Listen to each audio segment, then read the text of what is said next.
Mark Zuckerberg was a Harvard freshman with a gift for computer programming. Less than a decade later, he is the baby-faced multi-billionaire power broker who rubs shoulders with the president. My name is Barack Obama, and I'm the guy who got Mark to wear a jacket and tie. I think most people still haven't really digested the scale of Facebook or how quickly it's grown. The goal is obviously to get to ubiquity. I mean, Mark Zuckerberg wants everyone to be on this service. He transformed a dorm room project into the internet's biggest global village. The site now has over 900 million users. You can't underestimate how driven Mark Zuckerberg really is. Zuckerberg is just as visionary as Steve Jobs. He's going to prove just as influential as Bill Gates. But for all that success, Zuckerberg has confronted bitter battles and lawsuits over Facebook's origins. One, he wanted to control his own thing, and two, if he's going to go against someone, he's going to crush them. We spent 3 months working with Mark, being essentially led on. We were all blindsided. We had no idea that, he was working on a competing product. He has waged an all-out war on his biggest competitors. Facebook and Google's relationship is pretty simple. They just don't like each other. And Zuckerberg has come under fire for pushing the limits on user privacy. Users have less control over private information. They don't fully know how their information is being shared. He's not dealing with just a piece of technology. He's dealing with people and their behavior. And in many ways, he's doing it on the fly. They have amassed this humongous database of information about us because we trusted them. So the question is, should we still trust them?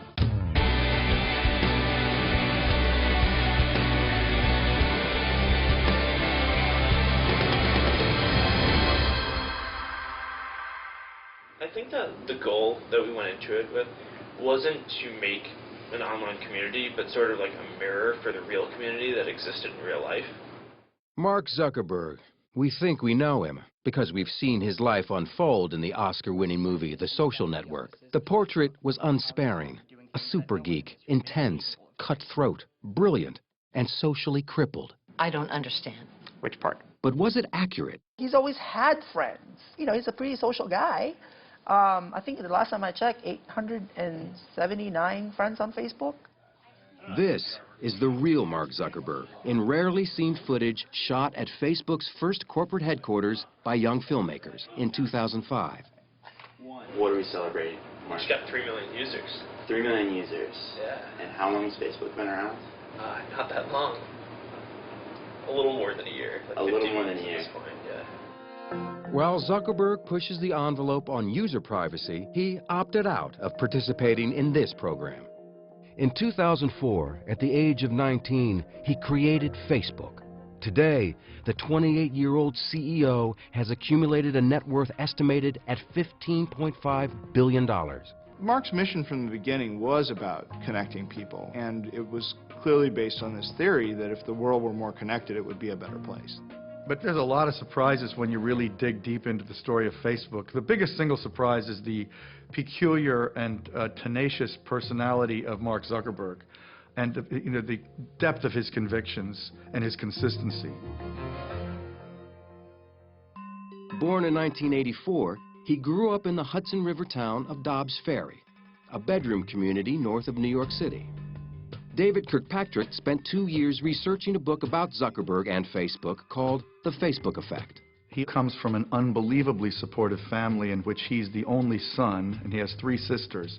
So he was kind of the prince, and in fact, I think his parents called him the prince, and he was treated accordingly. So this is a guy without any problem of self-confidence. Computer savvy from the start, Zuckerberg taught himself the complicated computer language C++, and by 9th grade had created a digital version of the board game Risk. Journalist Jose Antonio Vargas interviewed Zuckerberg for his New Yorker magazine profile. He actually created a thing called ZuckNet, which is an internal instant messaging system for the family so the computers could talk to each other. I mean, that's kind of the kid he was. When he got sort of tired of his local high school, he decided to go to Exeter prep school, really because he just wanted more challenge. It was at the exclusive Exeter Academy that Zuckerberg and his friend Adam D'Angelo created a music website called Synapse. It was intended to anticipate what your preferences might be And it was very, very popular. Even before he started Facebook, he was fending off offers from Microsoft and others to buy Synapse for well over $1 million. Like a tech world version of an all-star athlete, big-name companies wanted to recruit him right out of Exeter. Again, Zuckerberg was unimpressed and chose instead to enter Harvard in 2002, where it wasn't long before he got himself in trouble. Zuckerberg hacked into the school's computers to collect images of students.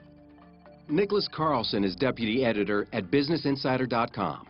You can sort of tell that he's a little bit of a troublemaker. He creates something called Face Mash his first year in Harvard, and it's a sort of hot or not for the Harvard community. And then it maintained an entire list of Harvard students and which ones were the most attractive, ranking them by hotness. Ellen McGirt interviewed Zuckerberg for Fast Company magazine.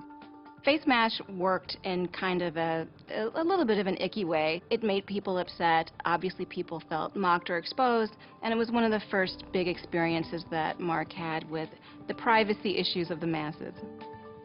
Under pressure, Zuckerberg shut down the site. The Harvard Administration Board charged him with breaching security, violating copyrights, and violating individual privacy. But by then, Face Mash was a campus sensation. Zuckerberg had seen his future. At the same time of getting trouble for building this mischievous web tool, he built a mischievous web tool that was really popular. I imagine that he had a couple of sleepless nights worrying about how bad this thing was going to be, and was relieved when it all blew over, but was also incredibly curious about what he could then make next. If you're a genius with genius friends sitting in a dorm room, suddenly the world looks like a big, happy, open place if you can just get into that database. At the time, the technology landscape was changing dramatically. Brad Stone is a senior writer at Bloomberg Businessweek. The internet was really a much different world back in 2004. Friendster really demonstrates that a social network needs to have technical chops. The site goes down all the time, it's unreliable. MySpace also, it's full of ads, it's very distracting. It also begins to have technical instability. At Harvard, Zuckerberg met classmate and future business partner Eduardo Saverin. Author Ben Mesrick is one of the few to have interviewed Saverin about the early days of Facebook. Eduardo met Mark Zuckerberg in an underground Jewish fraternity. The underground scene at Harvard, you know, these were not really fun events. These were kind of strange little social settings, really bad parties, mostly all guys. And so Eduardo and Mark met in this scene, and they became friends pretty quickly because they were both kind of outsiders. Face Mash got Zuckerberg noticed by 3 insiders.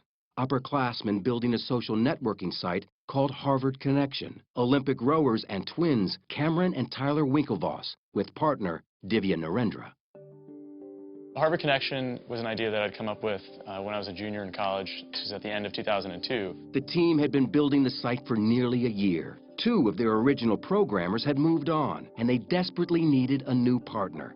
The 3 of us are not computer programmers by trade or practice. We did need an actual programmer to write the actual hard lines of code, and we thought Mark was that guy. The trio reached out to Zuckerberg. He was enthused, excited, and clearly his eyes were lighting up. What happened next sparked a furious battle over how Facebook was actually created. The details unfold in email exchanges between Zuckerberg and the Harvard Connection team. At first, Zuckerberg appeared eager. I read over all the stuff you sent, and it seems like it shouldn't take too long to implement. So we can talk about that after I get all the basic functionality up tomorrow night. Then, Zuckerberg began to delay the project. December 4th. Sorry I was unreachable tonight. I just got about 3 of your missed calls. I was working on a problem set. December 10th. The week has been pretty busy thus far, so I haven't gotten a chance to do much work on the site or even think about it, really. Zuckerberg was stalling because he was busy working on a similar social networking site based on Harvard's student directory called The Facebook. He and Saverin partnered to fund it. Mark came to him and said, you know, you put up $1,000 and we'll launch this site. And, you know, there were no contracts. These were just 2 kids in a dorm room, really. But that's where it started. Writer Nicholas Carlson interviewed more than a dozen people involved in the founding of Facebook and found instant messages retrieved from Zuckerberg's computer he said Zuckerberg sent to Saverin. According to Business Insider, the IM suggests Zuckerberg was deliberately misleading the Winklevoss twins. He says things like, look at this site that I'm working on, Harvard Connection. Haha, they made a mistake. They asked me to do it for them because I'm working on my own Facebook. We were always under the impression that Mark was working on HarvardConnection.com. There was never an indication from him that he could not do the work, didn't want to do the work, or was working on something identical on the side called the Facebook. When he met with the Winklevoss brothers the last time, he saw that he probably should tell them that he's been working on a competing product. He sort of conferred about it with friends. But in the end, he said, you know what I'm going to do? I'm going to blank them. I'm going to blank them in the ear. On February 4th, 2004, just as he was expected to complete work on their site, Zuckerberg and his friends instead launched the Facebook. The Winklevoss brothers and Narendra found out about it the same way nearly everyone else at Harvard did. It completely blindsided us. We definitely did not expect that. Mark wanted to have control over his own project. He saw that they were onto something cool, the Winklevoss brothers, but he saw that he could do something cooler. And so, one, he wanted to control his own thing, and two, if he's going to go against someone, he's going to crush them. And that's what he did.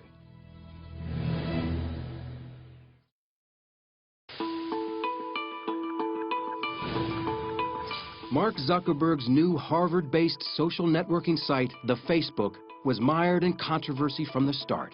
Just days after he launched it in February of 2004, the Winklevoss twins and Divya Narendra sent him a letter to cease and desist.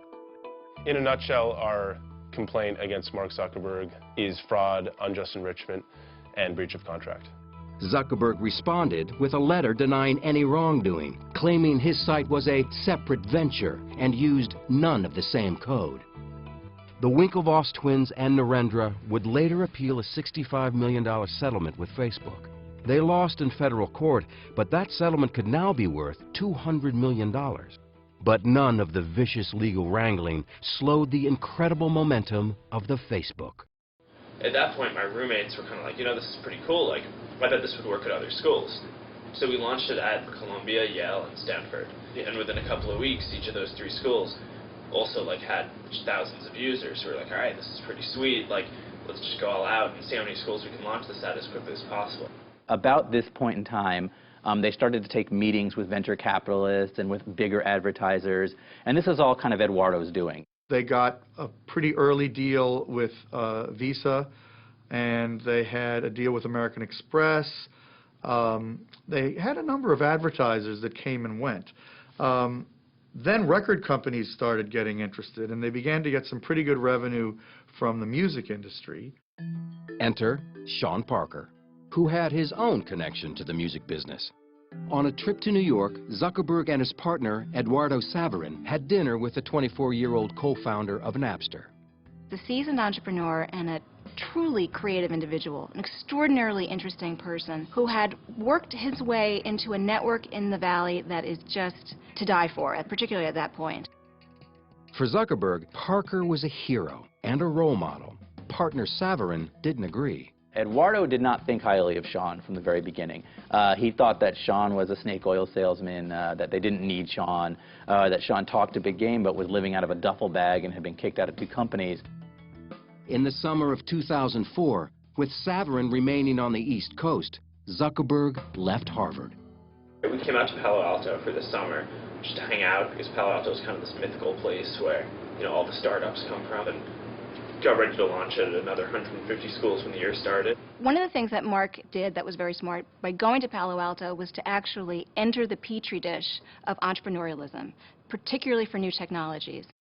Zuckerberg and his friends moved into a large frame house with a swimming pool, and he reconnected with Sean Parker, who later became Zuckerberg's roommate. He was the adult supervision. He's the guy who showed them how things are done in Silicon Valley. He's the one who showed them how to meet investors, how to negotiate with them, who to hire. Mark has told me stories of just all of the guys coding late at night around dining room tables and eating chicken McNuggets and cereal.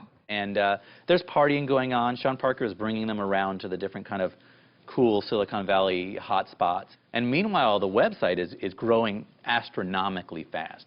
I mean, there's a 1 million-member party by December of that year. During this time, Parker gave Zuckerberg some shrewd advice he took to heart. He sort of looked at him and said, you need to be the founder of this thing, and you need to be the CEO forever. You know, you can't turn this over to investors. And Mark is able to negotiate a series of increasingly important investment deals that do two things. One, allow him enough operating cash to hire some of the smartest engineers in the business, and two, help him retain majority control in the company. But tensions began to grow with Zuckerberg's original partner, Eduardo Saverin, who remained on the East Coast. Eduardo felt that, he was the business head of the company and he was no longer being treated that way. Mark and Sean were taking meetings all over California. They were meeting with venture capitalists, and they were kind of ignoring Eduardo. He retaliated. Eduardo froze the bank accounts to try and get Mark's attention, and Mark and Sean began to sort of figure out a way to build the company without Eduardo. Zuckerberg responded and froze Saverin out. Eduardo was removed from the company masthead, and he essentially became a non-entity. He became a non-person. He was thrown out, and he became very upset.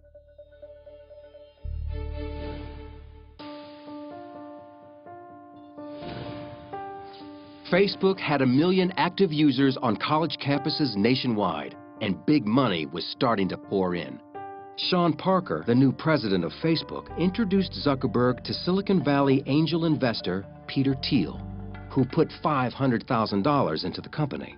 Then, in the spring of 2005, the venture capital firm Excel Partners offered Zuckerberg $12.7 million for an 11% stake in the company. And didn't ask for much control at all.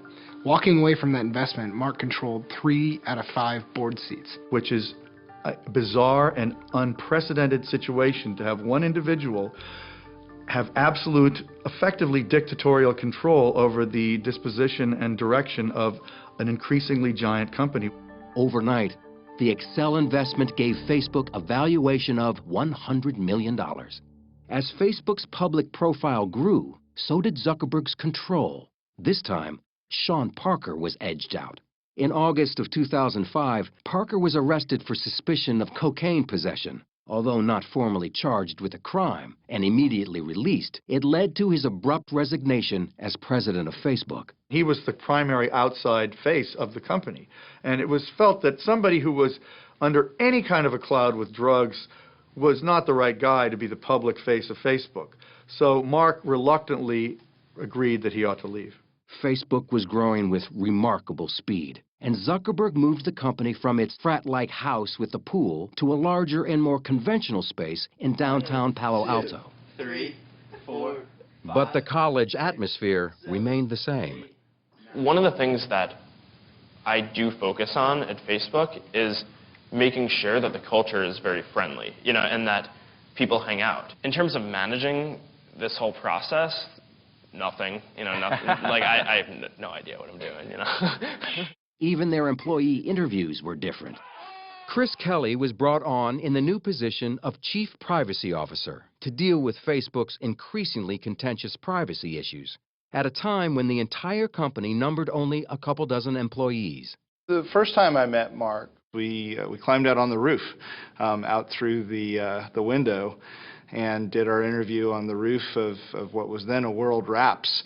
And it was clear he was young, but he had a very sophisticated understanding of what had happened so far and where he wanted to take the company. Determined to keep Facebook's unusual creative culture alive, all-night hackathons were one way to do it. We have these hackathons at the company, right, where basically everyone gets together and just hacks on something and builds something all night long. And the only rule is that you aren't allowed to work on at a hackathon what you work on the rest of the time. So people work on crazy stuff. Hackathons were some of the most kind of creative focus that you could ever imagine in a company. Imagining these incredibly talented engineers coming together for a night and saying, we're going to stay up all night and we're just going to program. And we're gonna pick a project, and we're gonna get it done that night. It's like, great, make it. We'll prototype it, and there'll be a prototype war and see who wins. it can be a contentious environment. Bull, man, they wouldn't be able to get all the way across. No, I disagree. That's bull. We had an argument. From Mark's point of view, this is where good ideas come from quickly and efficiently. Good ideas were flowing. Zuckerberg then made a change that would give Facebook a sudden and dramatic boost, allowing people to identify or tag themselves and their friends in photographs. That was a huge, huge change that led to massive new use of Facebook, and photos became very rapidly by far the most used part of Facebook and became the single biggest driver of its growth. That growth continued in one direction, up. According to Facebook's internal tracking, its user base had shot to 5.5 million users in less than 2 years. And media giants were banging on the door. In 2006, Yahoo baited the 22-year-old Zuckerberg with an extraordinary offer, a buyout for $1 billion. Even more extraordinary, Zuckerberg turned them down. Now, if you are a parent of someone about Mark's age, you're looking at the Yahoo decision and thinking, why did you not take that money? It's never been about money. If it was, it would have just sold out. We just felt that doing that and going down that path would not help us build Facebook out to what we thought it could be.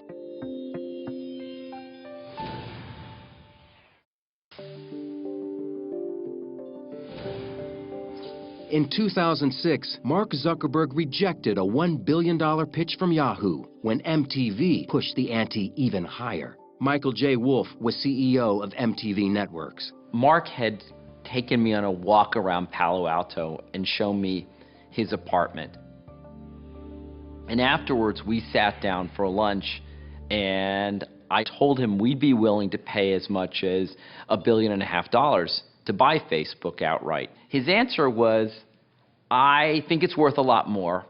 And besides, you've seen my apartment. I don't really need that kind of money. And at the same time, I may never have an idea as good as this one. So I'm not that interested in selling.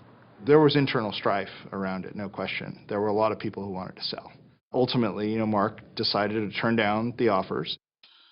Zuckerberg wasn't ready to sell because he had some ideas that he thought would make Facebook even more popular. One of them was called Newsfeed, a kind of real-time wire service of updates about what users were up to. Newsfeed is what everybody is doing at that point, or what they're posting, what they're linking to, the world that they live in, which is really what a newspaper is, right? It's a living, breathing newspaper of people around you. But many Facebook users thought that newspaper sent out too much information and violated their privacy. 750,000 of them launched an online protest. To say that it was unpopular at first is a dramatic understatement. They were under siege at the office. They couldn't leave. They were surrounded by news trucks. Almost 10% of our user base at the time joined the Students Against Facebook Newsfeed group. Zuckerberg was forced to apologize. He wrote his apology note himself. It was probably a good learning experience. When Facebook changed some of the privacy controls, it was an overstep. I do think he takes those seriously, but I do think that he's willing to continue to overstep for the purpose of making a product that he wants to make. The apology was not a surrender. Zuckerberg was sure that users would get used to this new level of sharing, and he turned out to be right. After tweaking Newsfeed, it became one of the most popular elements of the Facebook experience. It just happened that the first time I ever met Mark was 2 days after that happened.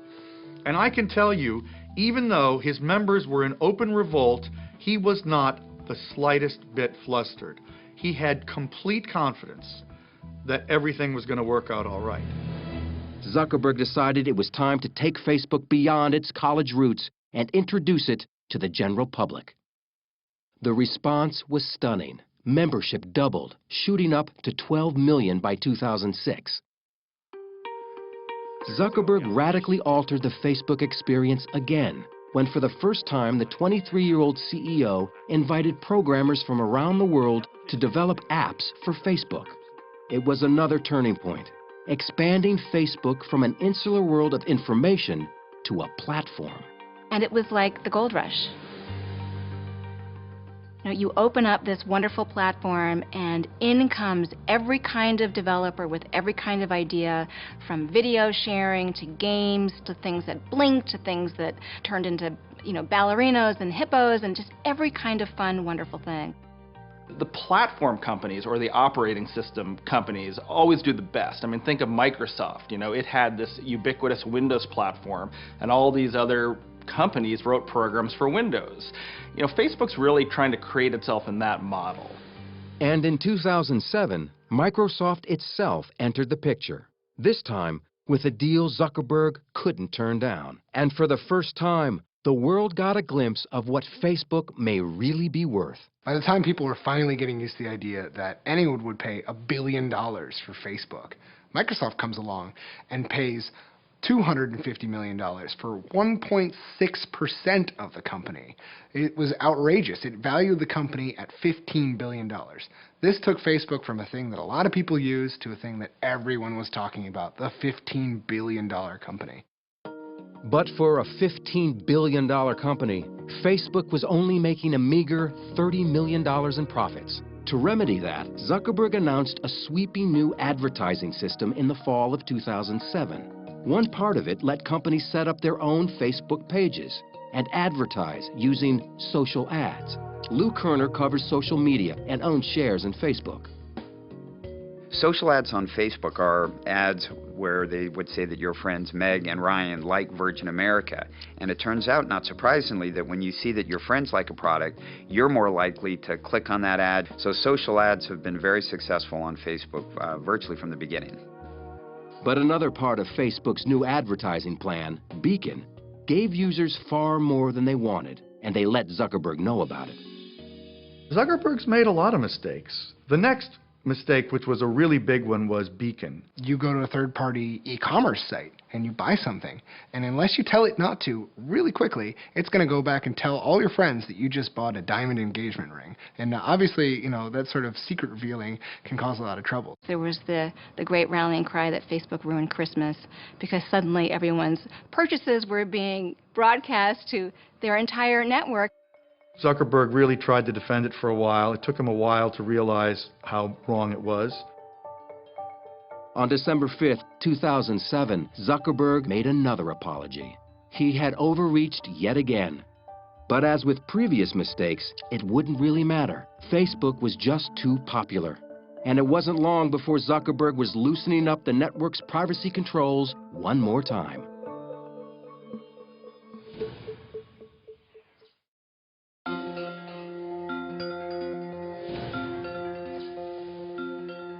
More than 4 years after co-founding Facebook, Zuckerberg still seemed uneasy in the public spotlight. What's your next thing you're going to do? Get bought? No. None of these rumors are true, right? You know, this is making me feel very uncomfortable. All right. By 2009, rumors were indeed swirling that Facebook would go public. Instead, Zuckerberg took money from a new investor.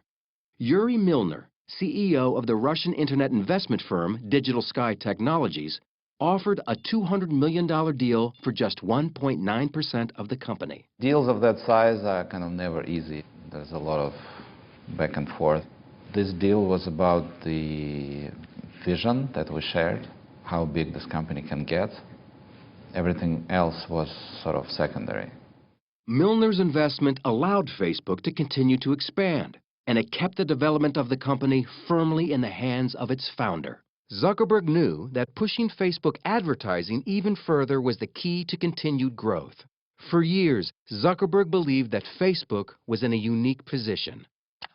Today, even with the most advanced advertising systems that exist, they only have estimates of what someone's gender might be, or what someone's age might be, or what they might be interested in. But on Facebook, we know exactly what gender someone is, and exactly how old they are, and exactly what they're interested in. Jeremy Smith is Chief Strategy Officer for Second Market, a company that brokers shares in privately held companies which cannot yet be traded on the public market. What makes Facebook so desirable from the perspective of advertisers is that they are able to accumulate information on their users like nobody else. The funny thing is, the users don't really view it as data.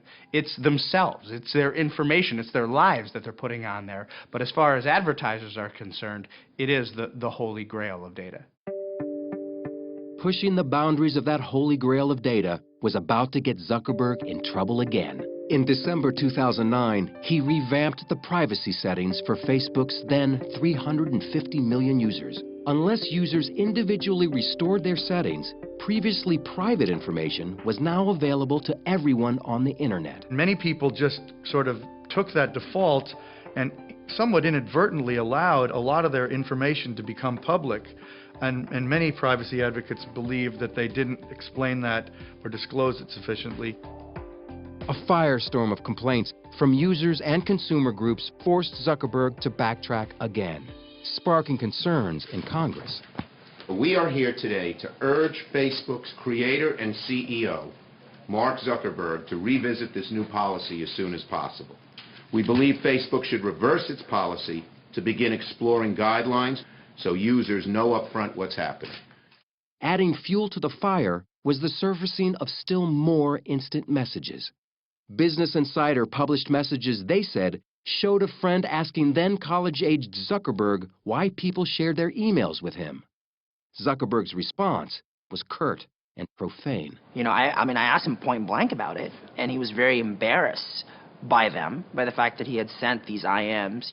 Less than 1 month later, he was put on the hot seat in a memorably awkward interview at the All Things Digital conference. Do you feel like you're violating people's privacy? You know, there were real learning points and turning points along the way in terms of building things.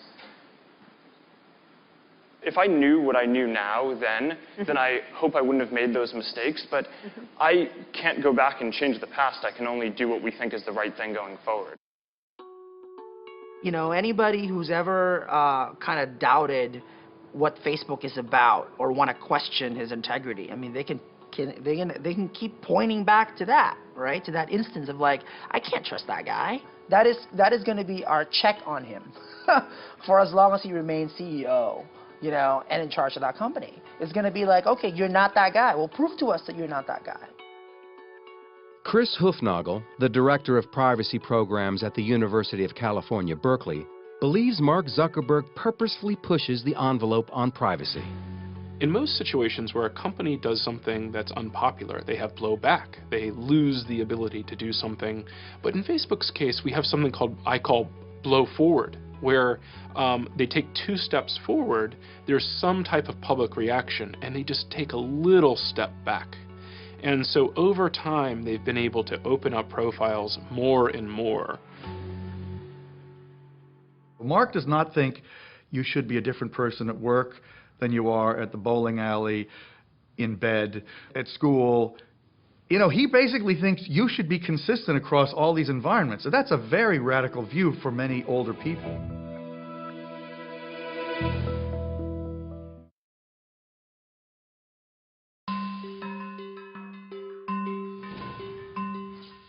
By the time Mark Zuckerberg turned 25 in 2009, he had accumulated so much notoriety, wealth, and power that author Ben Mezrich had written a book about him and the founding of Facebook.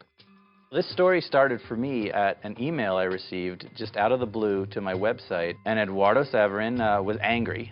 He wanted to tell his story. He had co-founded Facebook with Mark Zuckerberg, and then he said had been kicked out of the company, and he felt betrayed, and he wanted to talk. Saverin talked to Mezrich for 6 months about a lawsuit he'd filed against his former Harvard classmate for diluting Saverin's share of the company. According to Mezrich, Facebook found out Eduardo was talking to him.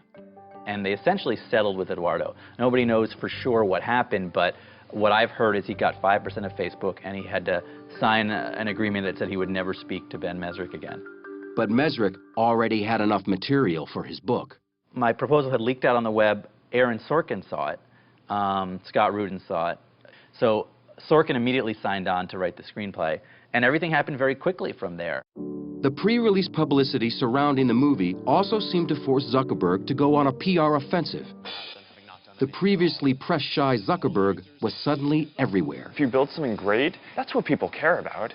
When people don't care about what someone says about you in a movie. He gave Oprah a tour of his house in 2010 and announced on her show a $100 million donation to public schools in Newark, New Jersey. $100 million.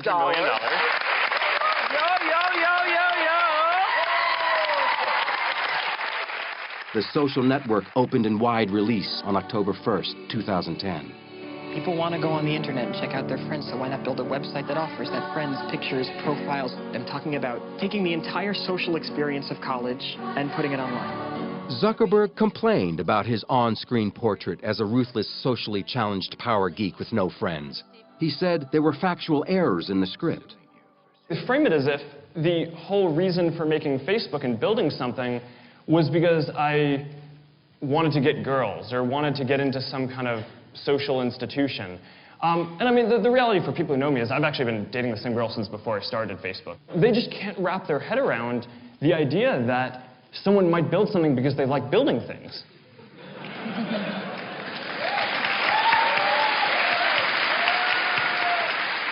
Though he initially said he wouldn't see the movie, Zuckerberg ended up taking his entire staff to it. He even showed up on Saturday Night Live. You ever end up seeing the film, the Social Network? Yeah, I did. Cool. Yeah. Oh, thanks. And what did you think? It was interesting. Thank you to the Hollywood Foreign Press for this extraordinary honor. The Social Network won a Golden Globe Award for Best Dramatic Picture, as well as 3 Academy Awards. First Tunisia, now Egypt. What's next? But to an increasing number of people around the world, Facebook wasn't just a Hollywood movie. It was affecting real life.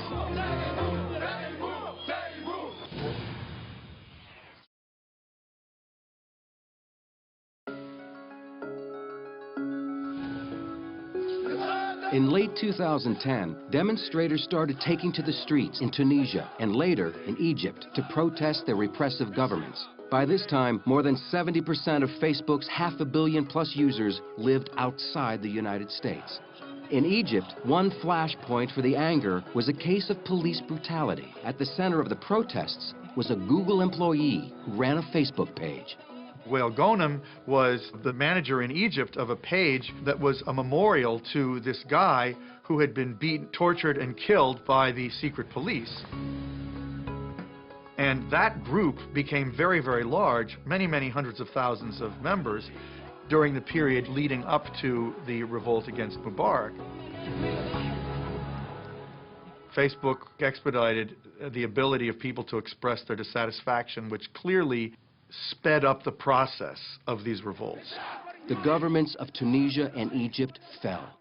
Protesters expressed their gratitude to Facebook on the streets. One named his newborn daughter Facebook.